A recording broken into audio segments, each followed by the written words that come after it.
Hey everybody, and welcome to the Startup Savant podcast. I'm your host, Ethan, and this is a show about the stories, challenges, and triumphs of fast-scaling startups and the founders who run them. This week we are joined by Dr. David Utley, founder of Pivot, a smoking cessation company that incorporates both behavioral change and health tech to deliver meaningful results to users looking to quit tobacco use for good. With an exit of his former startup, BARRX, under his belt, as well as over 100 published patents in his name, Dr. Utley had a lot of wisdom to share with founders, specifically founders that are starting and running their first startup. But before we get into that, make sure you're subscribed to the show on whatever platform you're listening from. And for more startup content, visit us over at startupsavant.com. Now, let's hear from Dr. David Utley. David, how are you doing today? Hey, good morning, Ethan. Doing great, thanks. Awesome. So we've got a company called Pivot, previously called Carrot, and there's quite a bit of other stuff in your background. But I want to talk a little bit about the basics real fast. So currently you are the CEO of Pivot, which has raised over $40 million. You are an MD, you're a surgeon, you've got more than 25 peer-reviewed publications in your name, and to top it all off, you've published more than 100 US patents. 65 of those have been issued. So it's pretty obvious to me that you're a superhuman. So the question here is how? How do you do it? Wow, it's a big question with like 35 or 40 years of career. I think that you just kind of start a career and you keep your head down and you become intensely curious about what you do for a living, and you are very absorptive of all the stuff that's going on around you, the people that are your mentors, the people that are your peers, the people in the press, and the stuff that's going around in terms of the unmet need. I still remember being in the operating room and operating every day and go, wow, it would be helpful if this instrument, machine, device, etc., would do this instead of just this. And I realize there's a lot of companies, a lot of physicians, especially surgeons that have created all the products that I use in the operating room. I'm thinking, okay, well, that doesn't sound that hard to do. Let's go and try to be creative and improve the delivery of care. And then, when you're in, I've been out of med school for 33 years. And so it's, you get a lot of time in the trench. You have a lot of time to be creative. So let's talk about Pivot. What is Pivot? So we started Pivot 7 years ago, and the original name was Carrot. Since you asked that a minute ago, we rebranded this year to Pivot Health Technologies. And let me just lay the groundwork. So tobacco use, all forms, combustible tobacco like cigarettes, vaporized nicotine in the last decade, smokeless tobacco is the leading cause of preventable death and illness on the planet. And so when I was at Stanford, for 11 years as a head and neck cancer surgeon, and all of our patients used tobacco and therefore in mid to late life developed advanced cancers related to tobacco. And we operated on them and did everything we could to preserve quality life and extend life. But all of those cancers were preventable, completely preventable, if you had good upstream preventive services like tobacco cessation. But we didn't have any services at Stanford to help people quit, but we could operate on you. And the lung cancer guys would do the same thing, the vascular surgeons, stroke doctors, we're doing all this end stage care when everything, if you moved upstream, you could prevent it. So I've been kind of thinking about how can you help people at scale stop using tobacco with a real positive, effective use. And 30 years ago, all we had was classrooms and telephonic coaching and you don't do that for any mortal condition. Tobacco has a 55% mortality rate. If you're a lifetime user of tobacco, you will die more than 50% of the time from the tobacco use. Wow. But we do classrooms and telephonic coaching. So the problem that we're trying to solve is the largest healthcare crisis on the planet. Just to put it into perspective before we go into the why is this method possibly and definitely the optimal path to help. In the last 3 years since COVID started, 7 million people died from COVID. 7 million in 3 years. In the same period of time, 24 million people died of tobacco use. So we talked about the pandemic, we talked about the, Operation Warp Speed, and we talked about vaccinations for all, but we're not doing anything for something that's 3 times more mortal. And now's the time, after building this product for the last 7 years, we believe we can fix that. So the problem that you're solving is smoking cessation. Is that a decent way to wrap that up? Yeah, we'll try to help people with evidence-based strategies learn about their tobacco use. Because tobacco is not just smoking cigarettes; it's also inhaling vaporized nicotine and chewing, smokeless tobacco, which there's tons of the product around now. So we help folks learn about their tobacco use and set a path to reduce their tobacco use and then ultimately durably quit. And up until, recently, up until us coming on board, most programs require that you join and set a quit date in the next 2 weeks and quit, and then they cut you loose. And so we believe that tobacco use is a chronic condition, just like obesity, diabetes, mental health, musculoskeletal disease, cardiovascular disease, because it is. It's a lifelong condition, and we need to help folks from day one through their entire journey when they quit, and then help them stay. So what's the product or the service that is pushing towards this end? So I believe the team has humbly innovated tremendously on the delivery and the content and the user experience of our tobacco cessation solution. We didn't create the solutions or the interventions or the strategies. So we went to the Health and Human Services guideline. It's a peer-reviewed, gigantic, clinical practice guideline. We learned exactly what works to help people quit. It's been proven in 8,000 peer-reviewed papers. So we have tobacco-trained coaches that service our users. We have FDA-approved pharmacotherapy in the form of nicotine replacement therapy, quote, the patch or the gum and the lozenge, which we know help people quit. We have our mobile app experience, which is super rich with respect to like cognitive behavioral theory, self-determination theory, which is helping people build self-efficacy so that they can on their own build the motivation to quit. It's called motivational interviewing. We have a HIPAA compliant community monitored to support folks. And then I'd say, because I come from the medical device world, the fifth component of the product, in addition to the app, the coach, the community, and the pharma, is we have a medical device, much like a glucose meter or a Fitbit, that measures something called carbon monoxide, CO, in the bloodstream via a quick 6-second exhaled breath. So think about a wearable that if a user can just puff into the wearable every, 4, 5, 6 hours, they can learn how high their CO levels are in their bloodstream. You're not supposed to have carbon monoxide in your bloodstream. Yeah. You hear about carbon monoxide poisoning. Somebody's got a leaky water heater or a leaky furnace, and people die from this. But there's so much CO in a cigarette smoke plume that you inhale, and it gets into your bloodstream. We can measure that in 10 seconds and then give that user a number and a color and feedback, and then link it into their phone and to their coach experience and help the user build confidence to change that number, meaning make it lower. So just like with Apple Watch, you want to close your rings, you want to get active. With Fitbit, you want to get to 10,000 steps. With continuous glucose monitoring, you want to stabilize your glucose. We do the same thing that's evolutionary with the first sensor for people that use tobacco. So this is really a kind of a behavior change business, really. And there's been quite a few of these, for weight or for diet or, whatever in the past several years. And I've heard, motivational interviewing several times. Is that, in your, expert opinion, do you believe that motivational interviewing is kind of the best path towards behavior change, or do you need the other things like the biofeedback and whatever else is on top of that to be able to create this behavior change?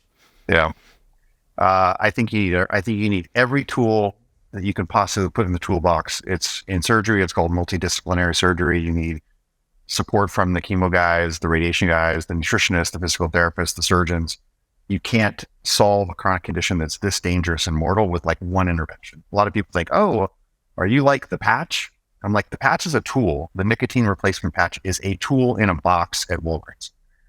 People don't know how to use it. They don't know how to buy it. It's expensive. It's hidden behind the counter. So, pharma is just a tool. You need to put it into a holistic vessel and make sure a lot of people get exposure to it. So let me unpack the question that you just asked. So you asked about like this whole behavioral change market right now, the digital health market. So we've been working on behavioral change in a tobacco using population now for 7 years. Our coaches help people understand their triggers, which are mostly stress and anxiety, which causes somebody to smoke, which causes somebody to get a big bolus of nicotine, which causes them to get a big dopamine surge. And they're like, and then 10 minutes later, they're withdrawing again. Right. And 30 minutes later, they're having another smoke. And it's a vicious 50-year cycle until you get a chronic condition that turns into an acute condition.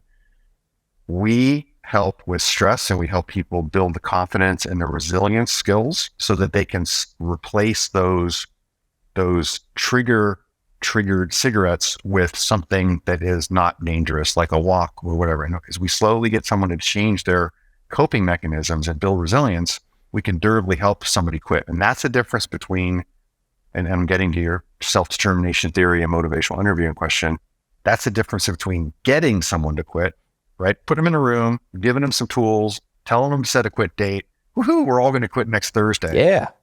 Doesn't work, right? It's kind of like saying, hey, Ethan, I'd like you to run the Ann Arbor Marathon next weekend with me, right? Let's do it.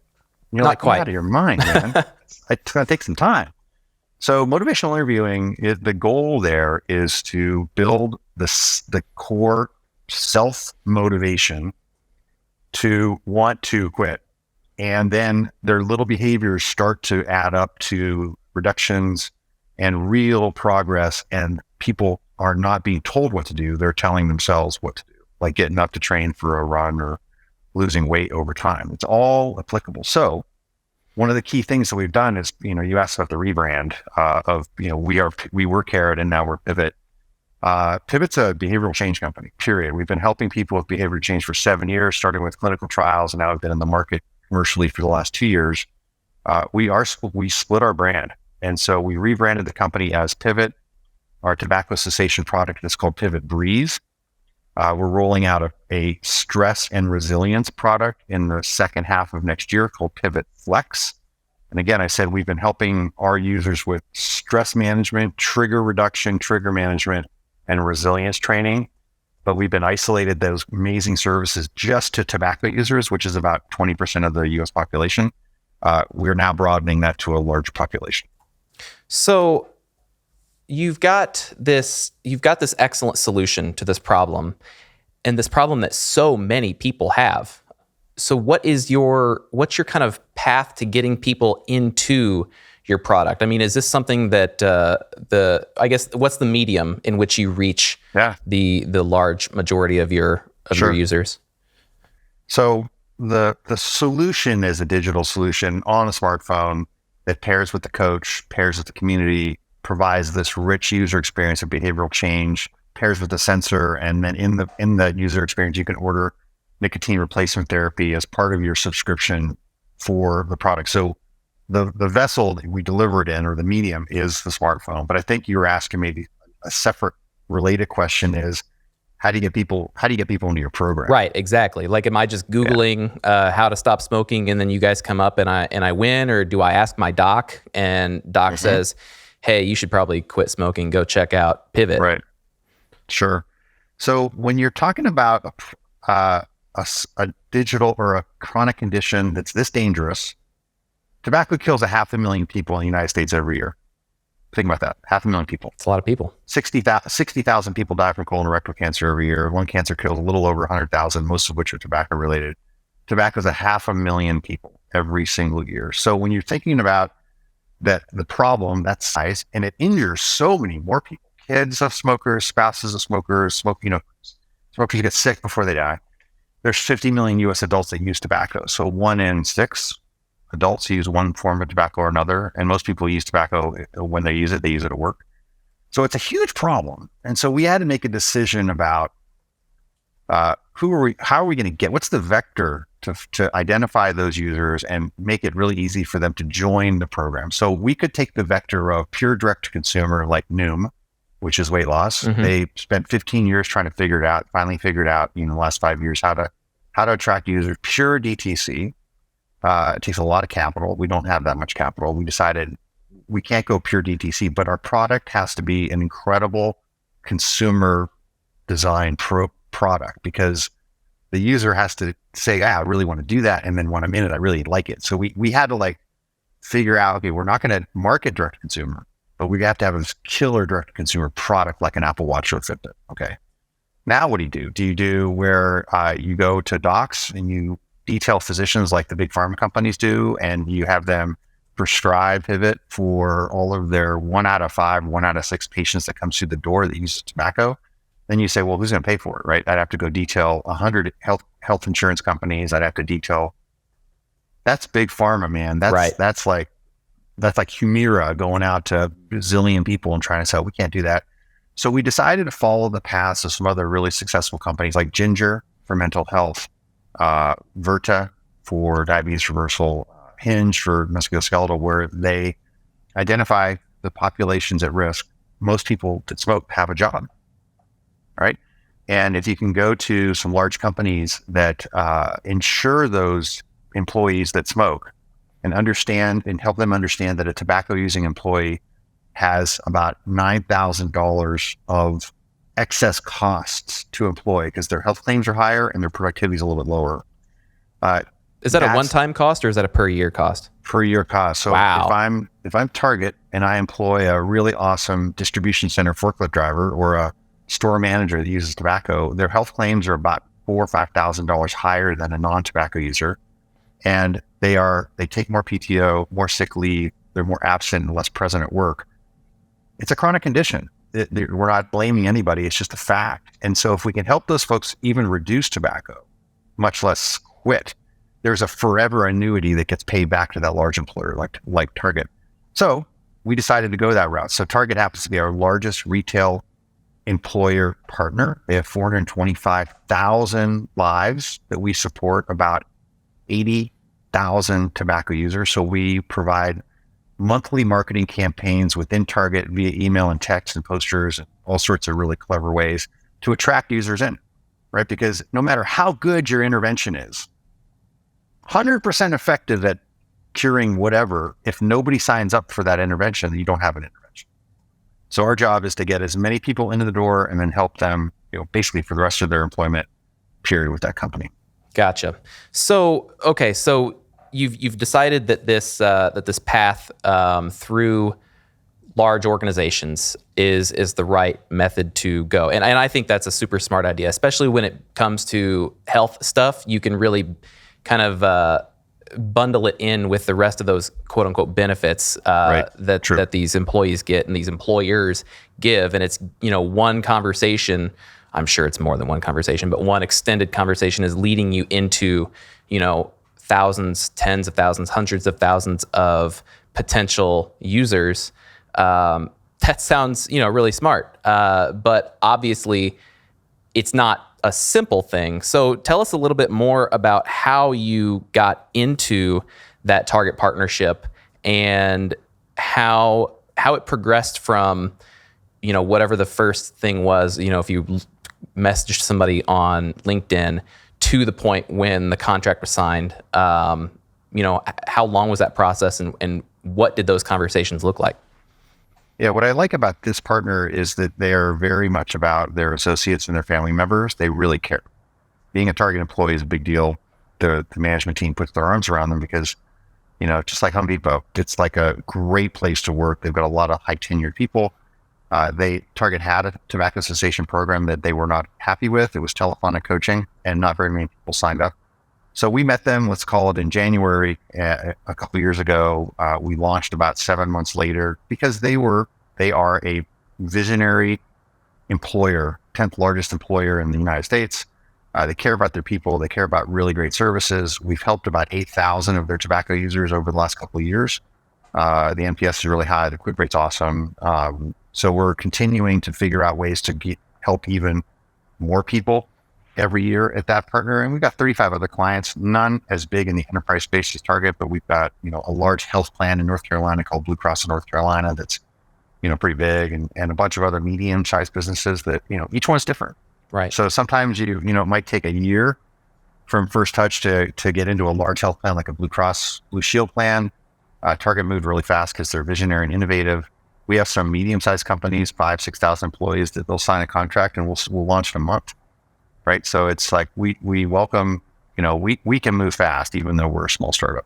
So what I'm seeing, or something that's really interesting here, is that you mentioned that they already had a solution for this problem for their users, but that it wasn't working. And so you were able to kind of come in and say, hey, we're solving the problem that you're already trying to solve better, which is a whole lot easier of a pitch than, hey, did you know that tons of your people have this issue and we can help them solve it?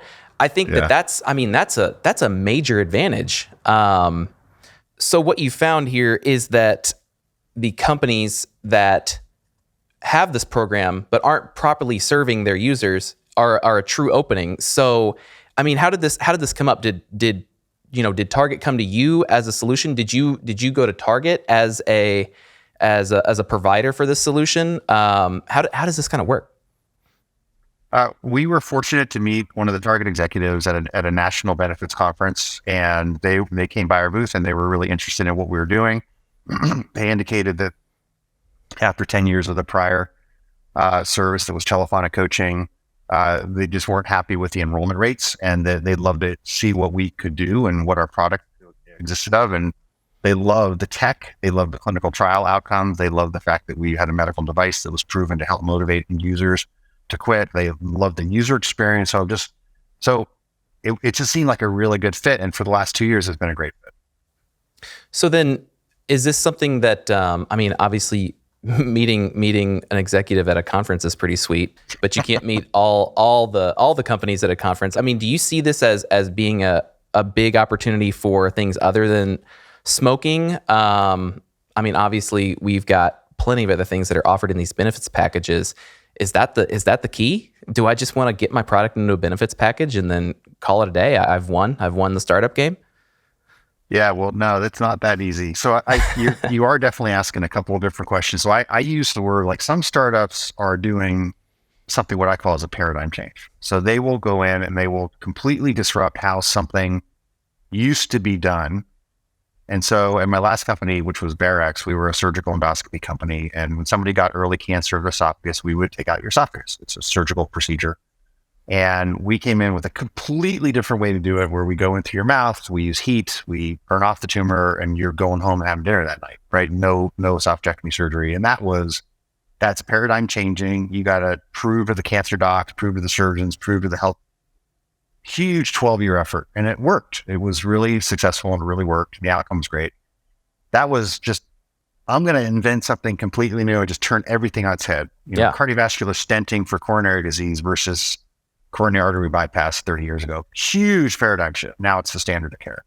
So what we try to do at Pivot was not, create some bizarre new way to help people quit, but just make it highly scalable, more attractive, user-friendly, user-centric, add a medical device, which is evolutionary, but not like people don't go, well, what the hell is that? Like, it's just, you got to fit into a niche that is people are clamoring for, right? We know that tobacco kills and costs a lot of money. And so I don't consider us a paradigm changer. I consider us this massive accelerator, innovator in a space that was completely dead. Like, no one's innovated in tobacco. So think about that. How many ads do you see during the World Cup and during 60 Minutes and for drugs? All you see on TV is drugs. Yeah. Drugs for this, drugs for that. There hasn't been a new drug for tobacco users in 15 years. It's called Chantix. That was the last one that came out and just got pulled from the market for cancer risk. And no one's innovated. And there's never been a medical device for tobacco users until now. It's crazy. So while we innovated and made things new and fresh, we abided by the practice guidelines. And you asked a minute ago, you go into an enterprise buyer that's got 50,000 employees, they're going to be one of three types. They're going to have a program. They're going to know what they bought. They're going to know how much it costs, how well it works, and they're going to be constantly seeking improvements. We love those people because we can show them for the same price, we can exceed their expectations with enrollment, engagement, and outcomes. Then you have this middle group. Probably going to offend people here when I say this. You get this middle group that are completely nihilistic about tobacco cessation. They are not like Target, who really cares about their employees. They just want to know who smokes. They want to surcharge them for smoking. They want to add premium costs to those individuals that have this chronic condition. And they want to give them just something that barely counts for a tobacco program, like some sort of texting app or some sort of phone thing. Those guys won't talk to us because they're their eyes out of the end game. The end game is helping as many people quit as possible helping the company culture, retaining employees, helping their kids be healthier. That middle tertile, not interested. Right. And then we have this third group, which I like. They're just naive. They have no idea what they have. They think they have a program. Usually it's some sort of EAP, an employee assistance program or some sort of texting program. It's buried in the health plan. Nobody uses it, but they just haven't prioritized tobacco. So you have to go educate them. So from the first, second, and third, the first ones, they'll always talk to you. They love what we're doing. They might run us against a career program. We'll always win.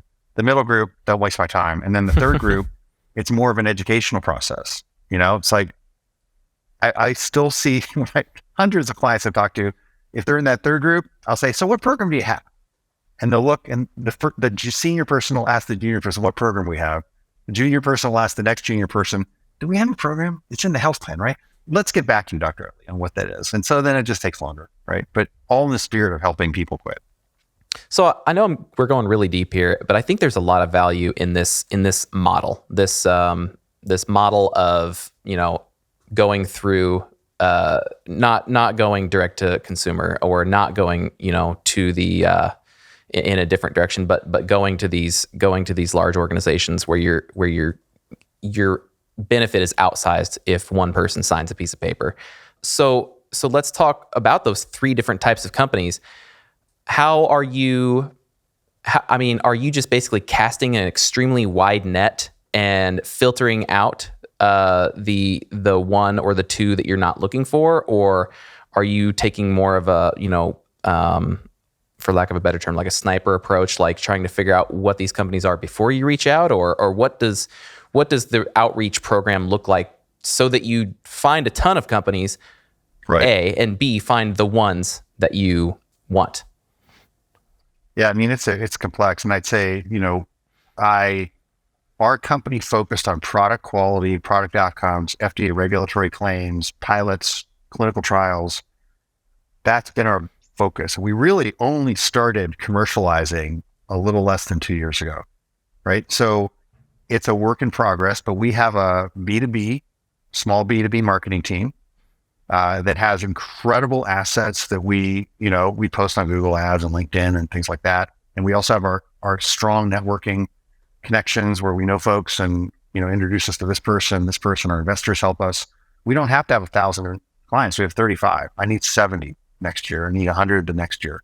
So it's not like boiling the ocean. So we try to be selective. And when we have a large client that comes to the table and says, yeah, give me a demo. I want to see this thing. We make sure we ask them, what program do you have?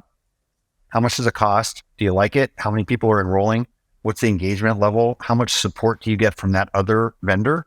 And then we show them what we do with our clients, and it's always 10x.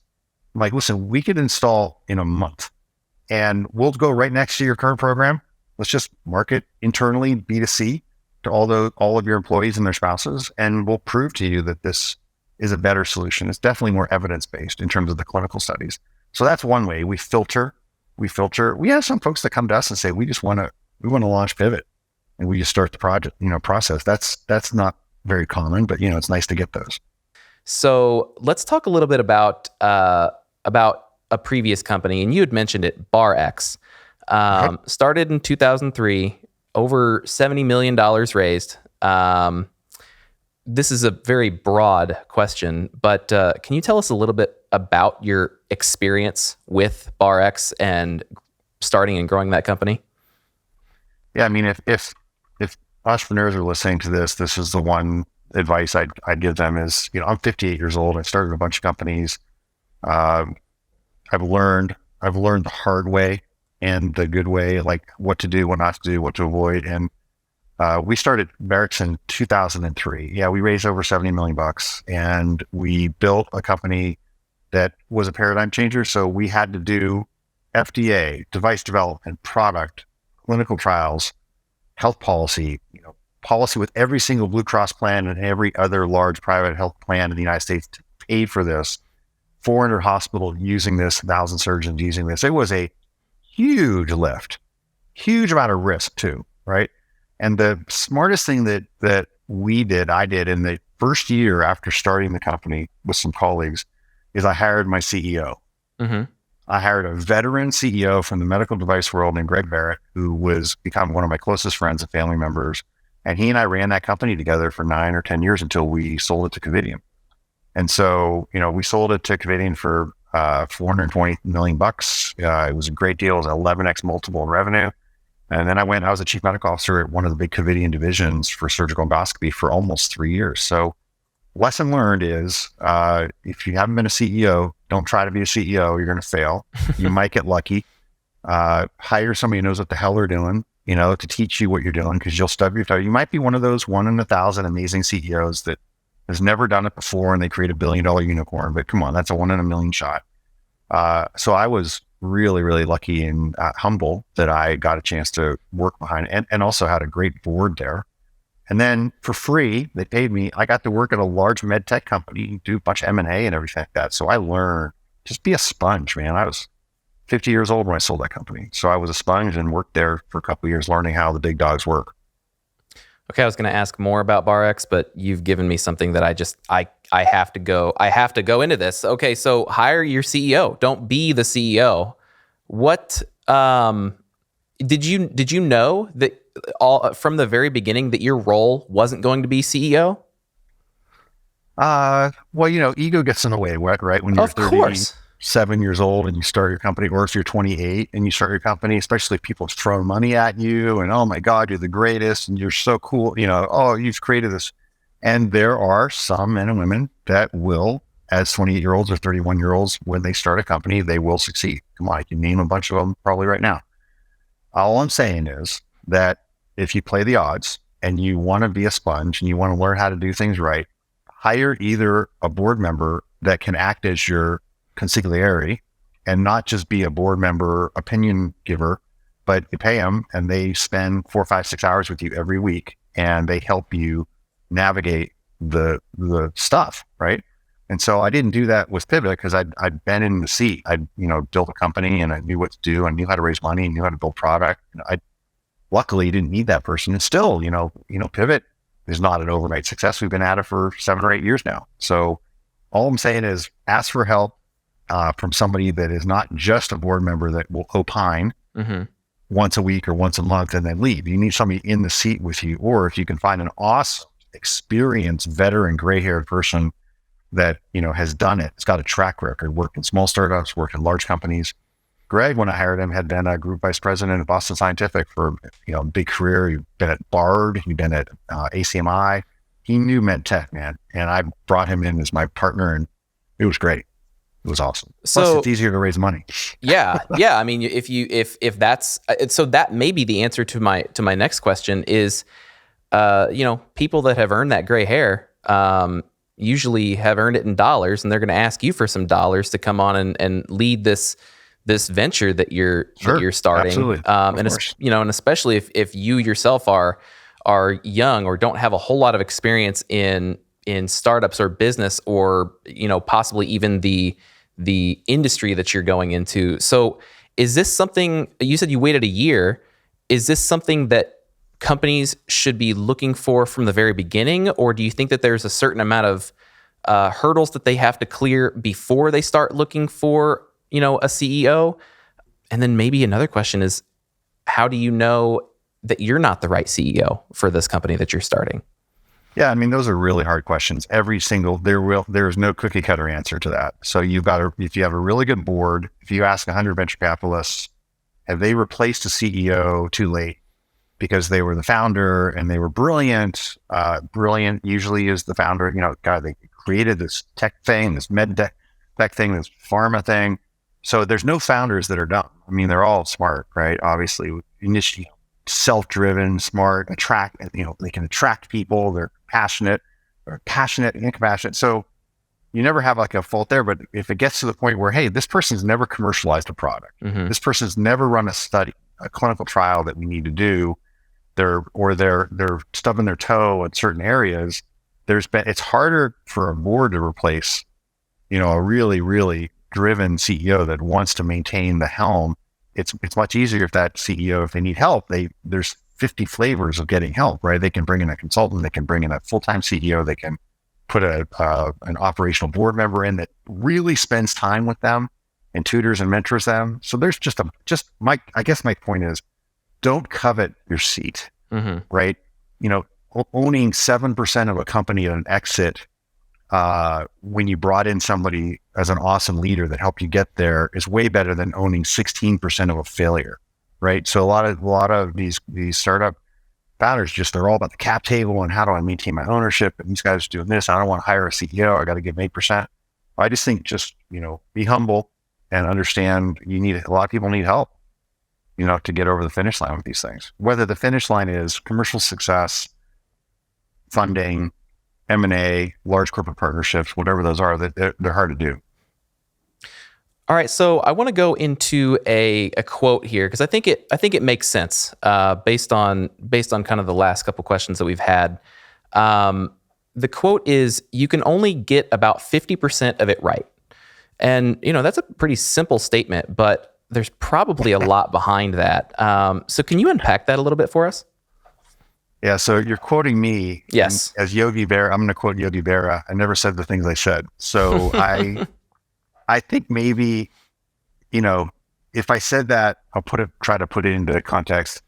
It's really good to understand that you're not going to get every decision right. Whether you get 90 right, which is pretty darn good, or 80 right, which is amazing. 50 right is probably a little low, even though the batting average is great, right? It would be rock star, MLB. But just understand that you got to make decisions every day, and you need help to make those decisions. You got to pick the path that's best.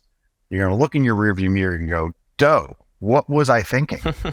Why did I listen to that person? Why did I think that was right?" And I'll give you an example. So we spent a bunch of money about 4 years ago as product was wrapping up. We were starting to think about commercialization, and all the companies around us were really beautiful brands. You looked at like 30 Madison and Ginger, and I'm like, wow, just great, attractive brands. These brands go into these enterprise buyers and they put their stuff up on DTC, amazing campaigns like Noom. You're attracted to them. They're like this incredible branded house. So we spent some money on some brand work, and it was really utterly awful and not usable. But it was an exorbitant amount of money, and I made that error, right? So that was one of the 50 that we didn't get right. I wish I had hired a commercial team 2 years earlier than we did, right? That was a big error. But I was really focused on product, outcomes, value, user experience, all that kind of stuff. So sometimes you make decisions, it's the right decision at that time, and you just hope it's not a sink the ship decision, because sometimes you can make a sink the ship decision. In medtech, having an unsafe device, sink the ship. Oh, right? yeah. Company's dead. In pharma, same thing. Recall. We're luckily not in that world. We're helping people. We don't have a risk component for our users. But if you spend a bunch of money, you go down a direct consumer path and you don't build your enterprise path, and DTC's dead and you need $40 million to get back, sink the ship. So, I think at Pivot, I think we're batting about 90. Wow. About 900. And in terms of making decisions, we haven't had a sink the ship decision. The thing that hurt us the most during Pivot was COVID. 3 years, enterprise buyers have really focused on what? Mental health. Yep.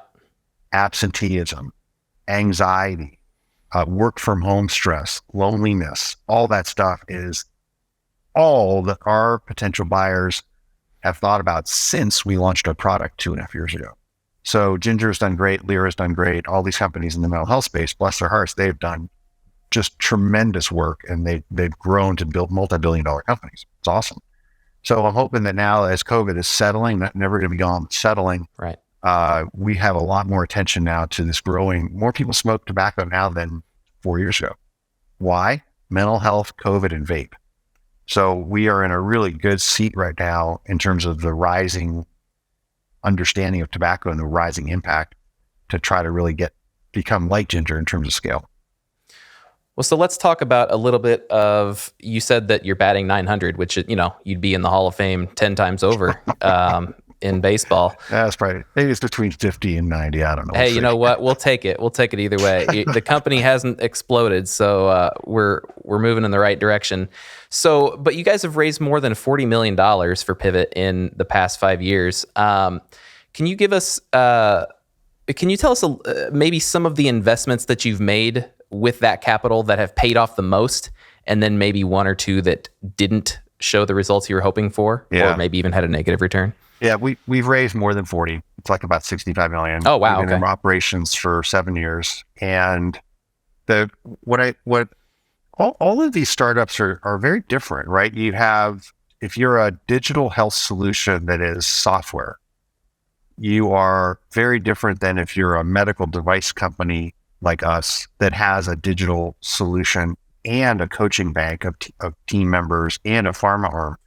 So what we've had to do, we only have 60 employees, 60, right? And so the majority of our 70 million-ish raised has gone towards hiring and maintaining and retaining awesome people. So I'd say 80% of our spend is humans. You know, the other 20 is G&A and medical device and all sorts of stuff like that. So what we have built is an incredible digital solution /app with a really strong deep tech stack that's launched at 35 clients, gone through all the security, HIPAA penetration testing, SLA, all that stuff. We're live. You don't just launch at a large health plan with like a GarageBand app. You can't, because they just won't let you. They put you through the crucible to get in. So we've got the app and the beautiful content that's been built. We have then a coaching team that coaches within the app. So they have to have their own CRM. We built a proprietary coaching CRM that enables the coach to very effectively coach up to 200 users. We have an API with a big pharma company that delivers nicotine replacement therapy to the user within 2 days, the right formula, the right dose, the right flavor, and we track all that stuff. And we have the medical device. So we're a medical device manufacturer. We have 7 people on our medical device team, and we work with a big OEM company to make the product, but we own it and design it, and we have to be responsible for it. So it's a complex web to put all that together and make sure it's always working. FDA inspects us every year. We have to report on that. We've run 7 clinical trials. We just published our randomized control trial that shows that we're more effective than the National Cancer Institute's digital health program called Quick Guide. So we've run a bunch of studies, right? So it's this fear. So while it sounds like a lot, you look at some of these companies that have raised $600, $700, $800 million, they're billion-dollar unicorns. That'll probably all start to contract, but they've thrown a lot of their cash at just pure raw growth. We've thrown our cash at pure raw product excellence. And the next round of financing that we'll do next year is going to be on commercial growth. So I don't know if that answered your question, but I think that I already said I'm sad that we invested in brand, external brand. That's probably my biggest dollar mistake. And, it cost us half a month of cash or something like that. So, Gotcha. All right, we're running up on time here. So I've got just a few short questions left, and then we will wrap. And maybe you've already answered this question, and maybe you've answered it in multiple ways many times, but I'll ask it again just so we get a nice wrapped up answer. What is next for Pivot? Yeah, we did talk a little bit about, Pivot as a company is a behavioral change platform. We've been helping a segment of the U.S. population who use tobacco with managing stress and triggers, identifying healthier coping mechanisms than tobacco, using all the evidence base around helping people quit with the device, the sensor, the pharma, the coaching, and the community. So that's big. We realized we can expand 3 of those solutions: coaching, community, and content, behavioral change content, self-determination theory, and motivational interviewing. We can expand to a non-tobacco using population. And we're doing that. We're launching at a number of our current clients in February a product called Pivot Flex. Our tobacco cessation product is called Pivot Breathe. So we believe that is a big unmet need. There are a lot of mental health companies in the market. There's a lot of mindfulness companies in the market. We put ourselves right in between companies like Ginger and Lyra that are high acuity, medically assisted therapy, therapist counseling, and lower acuity interventions like Calm and Headspace. We are stress and resilience. And about 65% of enterprise clients like ours have something in the stress, anxiety, burnout, resilience space. But if you asked, like we did, 300 of them in a large US study, if we could give you a specific dedicated coach, and if we can give you validated emotional health scoring and report to you every month, and we can give you a HIPAA compliant community for support so people aren't alone, and we can provide all of this behavioral health content, and we will deliver it in the same stack that we do for our cessation solution, would you buy it? Is it different than all these other programs? And like 80% of the clients that we asked said, that is so much better than they'd say this program, which is like digital bot coaching that we pay $10 a month for. It's crap, right? Or whatever. So we believe that there's, I've been very disciplined. I'm a super specialized surgical, or cancer surgeon.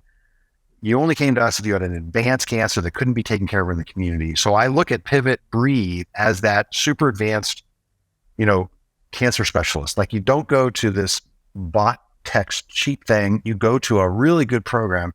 I think we can take all of the things we've learned there, I know we can, and move that over to Flex and show that all of those same things work, because we're already helping people with stress and resilience every day. So that's the next big thing. Well, I'm excited to see a whole lot more about that, because I think it, just like what you said, it's a massive problem, and having a great solution for it will be fantastic. All right, and one more question before, of course, the one more question that I was going to ask you earlier, because I just can't get enough of this. Several years ago, there was a movement started called the quantified self movement, and your product, Pivot Breathe, really seems to kind of fit into that. First off, do you have any thoughts about the quantified self movement? And second, do you think that we're going to see more companies like yours, or more products that allow us to like better understand the different aspects of ourselves in order to optimize our lives? So I think human beings are innately curious about their own stuff. What's my IQ? What's my heart rate? What's my fitness level? How much power can I generate on my Peloton? How many steps did I take? And it's remarkable when you can measure something, create a loop, and let people have really high visibility to that thing, especially if they can control it, right? If you can somehow help somebody control it, it's great. It's different if you can't control. So a friend of mine used to say, you can't change what you don't measure. Mm-hmm. You can't. And so if you're in a behavioral change program, you better measure it. Whether you're training for a marathon, whether you're trying to help people quit tobacco, whether you're, whatever you're trying to do, right? Weight loss, digital scale. We know if you weigh yourself every day in a weight loss program, you have a higher likelihood of losing weight successfully. Does your weight change every day? No.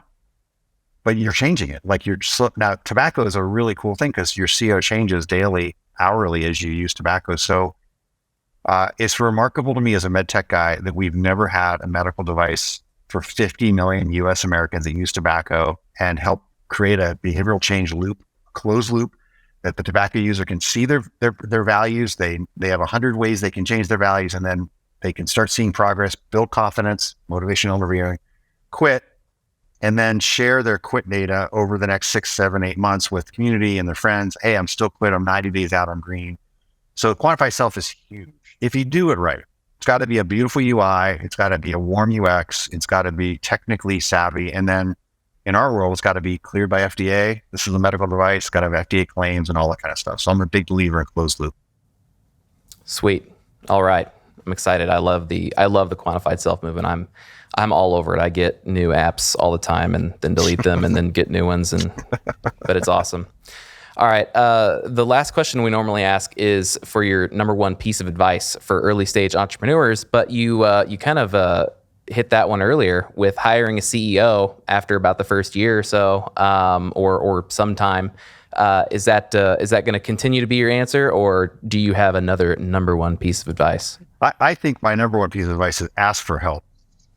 Don't be an island. A lot of entrepreneurs are islands. They're the smartest person in the room. I just remember all of us have egos, and there's healthy ego and there's unhealthy ego. But, my friend Greg that I hired as our CEO at BARRX pulled me aside one day and goes, dude, you are the smartest person in the room. Just don't act like it. It's just great advice. It's just great advice. And you don't know everything. And I don't know everything. And I still don't at age 58 and, in the seat of Pivot now for 7 years. I don't know everything. We're still learning every day. And, be a sponge and understand that you need help. That's my advice. There you go. The more you know you don't know. Right. It's true. All right. This has been awesome. David, thank you for coming on. Where can people connect with you online, and how can our listeners support Pivot? Well, we're at pivot.co. The irony with CO and CO monitoring, but pivot.co. And I'm certainly on LinkedIn under David Utley. So thanks for your time today, Ethan. I appreciate it. Awesome. Well, this has been awesome. Thank you so much. And everyone listening, you can find everything that we've talked about today, the links, all the products, everything over at the show notes at startupsavant.com/podcast.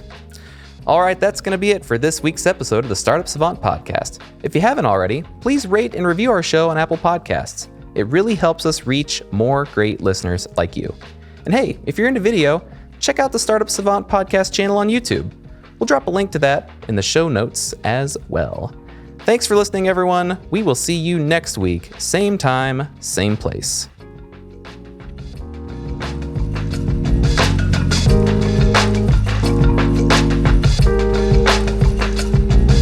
The Startup Savant podcast is produced by Truick.